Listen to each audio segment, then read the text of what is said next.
that of the mayor, we were able to get this new zip code. Now, this new zip code didn't just come about because of a few letters that were written. As you all know, the Postal Service is experiencing significant difficulty, trial, and challenge right now. In fact, there's some $3 billion in the hole and expected to go up to $4 billion. They're expected to get some significant relief from their pension obligations and their health obligations through to Congress through a bill we call H.R. 22, which passed the House recently, and we're trying to get it in a continuing resolution. But we had a meeting in Washington with Mayor McCowan and a couple of the trustees present. And we met with Congressman Danny Davis, who was at the time who was at the time the chairman, actually, of the Postal Subcommittee. And he promised us that we get this new zip code in spite of the difficulties that the Postal Service was experiencing. And I think one of the trustees, in fact, had an opportunity to visit with Congressman Davis and verify the account of that, how this came about. But suffice it to say, I'm delighted and honored to say that Barnes and Thornburg played a role in supporting Trustee Covington, Mayor McCowan, and the entire village in making sure that we get this zip code. We hopefully believe that this zip code will help hopefully bring a new post office to University Park as well. Another thing, as I set out this report, what we did and what we do at the beginning of every year, sometimes in December, is we set out to craft what we call a federal agenda and a state agenda. And basically this consists of all of the items that are of importance to the administration. And so we put those things in motion. We put the book together of the agenda items. And then, of course, we set what we call lobby days. We set a lobby day for Springfield, and we set a lobby day for Washington, D.C. I must confess that we pretty much run the mayor and several trustees ragged when we were in Springfield because we set up a number of meetings. And, of course, we appreciate the mayor and the trustees for willing to play a role. And then, of course, we execute the agendas. The success that you will see that has happened, and it's been tremendous success that has occurred over a short period of time. But that success is in large part due to the fact that you all were willing to take the laboring oar and do the meetings. And of course, the need is there.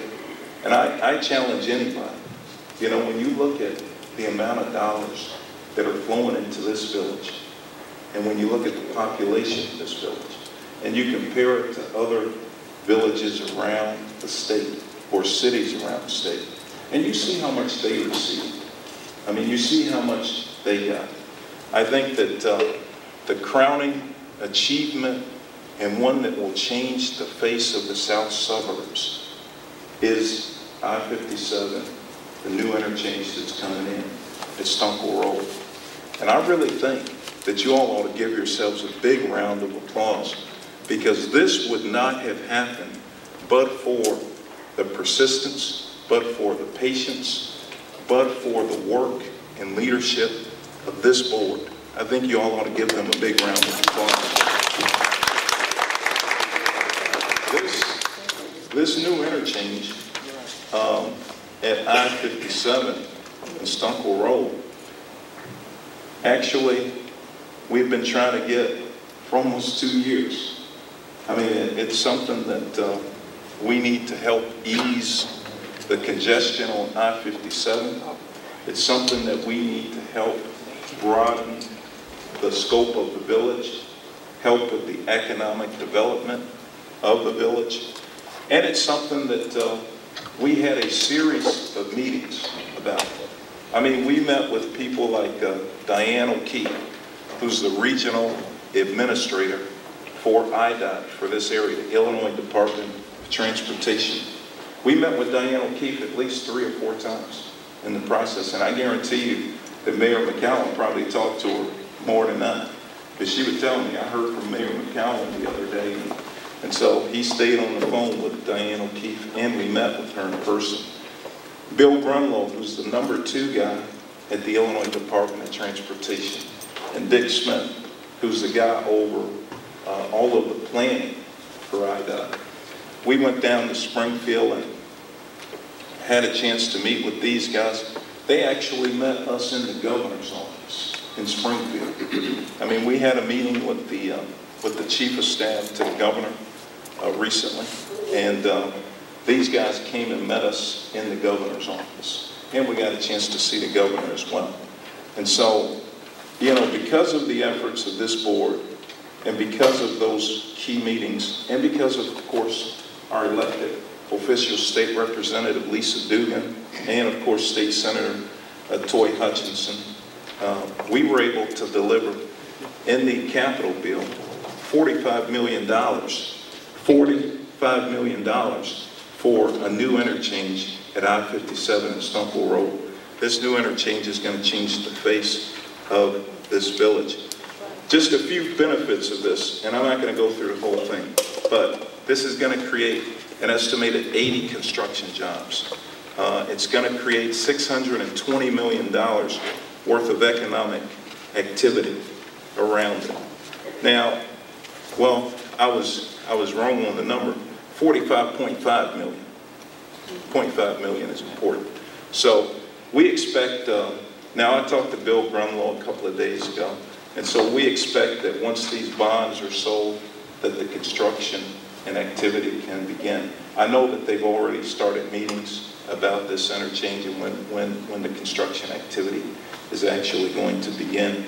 But I just wanted to commend the leadership of the mayor and just say that we played a role in this. We're delighted to have played a role in it in helping with that.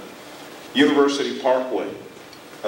University Parkway was a vision that was given to us almost 2 years ago, and the goal was to widen 2 miles of the Parkway. Obviously, if you've ever traveled on the Parkway, you understand the need to make sure that we widen it for safety concerns, as well as for ease of moving traffic through the process. I'm pleased to say that while we were pushing the interchange, we also pushed the Parkway. We pushed them both hand in glove. University Parkway, I-57 interchange. These are the priorities for the village of University Park. And so through a series of meetings with some of the same players, and of course we also, when we went to Washington, we pushed the same agenda, and we had the mayor and several trustees travel with us to Washington. We met with Congresswoman Debbie Halverson. We met with Senator Dick Durbin, Senator Roland Burris, Congressman Jesse Jackson Jr., Congressman Danny Davis, Congressman Jerry Costello, and Congressman Dan Lipinski. And let me say that Congressman Jerry Costello and Dan Lipinski are important, not because they represent the village of University Park, but because they're senior members on the Transportation Committee. And so we were pushing to make sure that if we didn't get the funding in the state capital bill, that in fact we had a backstop where we could get it out of Washington, D.C.